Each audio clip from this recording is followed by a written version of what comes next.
ఎవరిని ఇంకెన్ని రోజులు ఉంచుకుంటామండి మీ తమ్ముడిని హాస్టల్ వేసేయక? ఎందుకు ఏమైంది?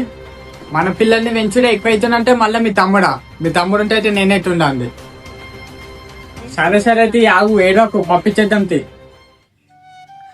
అన్నయ్య స్కూల్ ఫీజు అన్నయ్య ఈరోజు లాస్ట్ డేట్, కట్టకపోతే స్కూల్ కి రాని అన్నారు. సరే తీరా, నేను కడతా కానీ మీ వదిన ముంగటే మొర్రకు, సరేనా? సరే అన్న. ఏ ఆగే, నువ్వు నన్ను ఆపకండి, నేను పోతున్నా మా ఇంటికి. నన్ను ఆపకు. అసలు ఏమైంది నీకు? ఎందుకు ఎట్లా చేస్తున్నావు? మీ ఇద్దరు అన్నదమ్ములు మంచిగా ఉండదండి, నేనెందుకు మధ్యలో మీ ఇద్దరిని చెరగొట్టినట్టు నేను వెళ్ళిపోతాను దద్దు. ఏ ఆగు, సరే పంపించేద్దాం, ఇప్పుడే పంపించేద్దాం. నన్ను ఇంట్లోకి నాడు, ఇప్పుడే పంపించేస్తా మా తమ్ముడిని.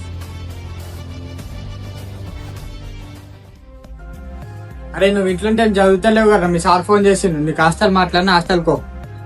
సరే అన్న. ఈ లగేజ్ బిగేజ్ అన్ని మీ వదిన చదువుతుంది, నువ్వు రెడీగా పో. ఇగో అది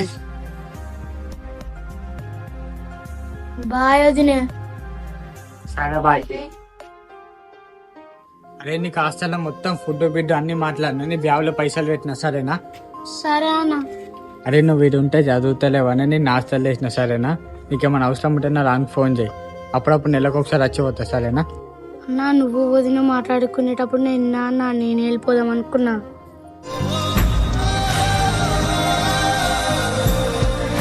నా లైఫ్ కన్నా మా అన్న వదిన లైఫ్ మంచిగా ఉంటే నాకు అది చాలు. ఎవరున్నారు నాకు? నువ్వు తప్ప.